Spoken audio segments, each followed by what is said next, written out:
ඉදින් ප්‍රිය කල්යාණ මිත්‍රයන් වහන්සේ සමුගන්න හෝරාව එළඹ ඇත.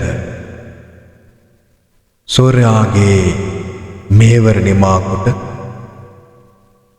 අවරට යමින් තියෙන හිරු රශ්මිය සේම ඔබටත් මටත් මේ දිවියේ සුන්දර කලන මිතුරු දම අවසන් කොට සසර නම් වූ කතාවේ එක්තරා නවාතැනක ඔබ සමග ගත කළ ඒ සුන්දර කලන දිවිය හමාර වෙන මොහොතයි මේ.